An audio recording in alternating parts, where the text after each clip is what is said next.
후보자에게 한 표를 행사할 때 가장 중요한 게 바로 공약이겠죠. 대전, 세종, 충남 광역단체장 후보들이 지역 현안에 대해 같은 듯 다른 공약을 내놨는데요.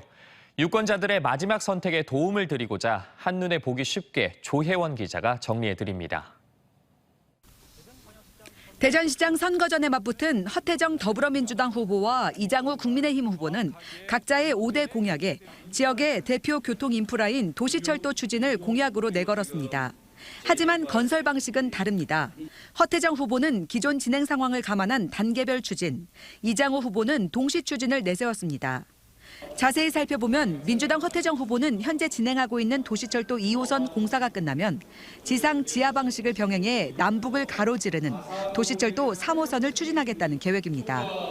4, 5호선은 장기적 과제로 단계별 추진을 약속했습니다. 이장우 후보는 대중교통 체계의 빠른 구축을 위해 단계별 추진이 아닌 3, 5호선 동시 추진을 내걸었습니다. 임기 시작과 함께 동시 건설을 위한 도시철도법 등 관련법을 검토하고 2026년까지 공론화 등을 거쳐 로드맵을 확정하겠다는 입장입니다. 연구단지 등 과학을 중심으로 한 대규모 산업단지와 기업 부지 확보에 대해서는 비슷한 듯 다른 공약을 내놨습니다. 산업용지 500만 평 플러스 알파 공약을 내세운 이장우 후보는 기업 유치를 위해 최소 186만 평가량의 부지를 마련하고 나노반도체 산업단지 100만 평을 조성해 대전의 미래 먹거리를 확보하겠다고 했고, 허태정 후보는 산업단지 750만 평을 확보하고 대전 대동과 금탄, 충북의 현도와 세종을 경제 자유구역으로 지정하는 등 새로운 신도시축을 조성하겠다는 계획입니다. 세종시장 선거의 최대 쟁점은 행정수도를 어떻게 완성할 것인가입니다. 이춘희 더불어민주당 후보와 최민호 국민의힘 후보 모두 국회 세종의사당과 대통령 집무실 설치, 언론사 유치 등을 약속했지만 어떤 방식으로 완성할 것이냐에선 시각 차이를 보입니다. 이춘희 후보는 행정수도 명문화 개헌이 우선이라며 위헌 논란을 근본적으로 해소해야 국회 세종의사당 설치 등이 더욱 탄력받을 것이라는 입장. 최민호 후보는 헌법 개정보다는 경제 자유구역, 교육특구 지정을 통해 행정 재정적 특례를 확대하는 3특 정책 추진을 강조했습니다.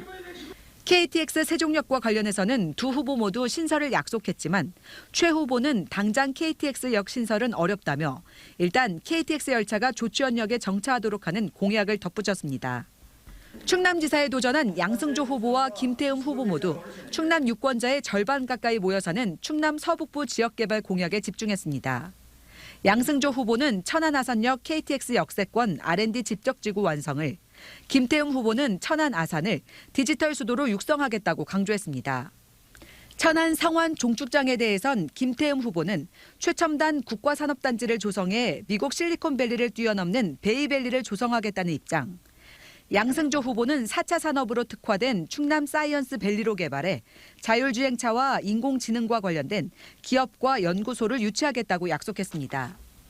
두 후보 모두 탄소 중립 실현을 위한 에너지 전환 공약을 내세웠는데 화력발전소 폐쇄 지역에 대해 양 후보는 에너지 공사 설립과 융복합 에너지단지 조성, 김 후보는 수소 관련 연구기관 유치와 정부 출연기관 유치를 공약했습니다. TJB 조혜원입니다.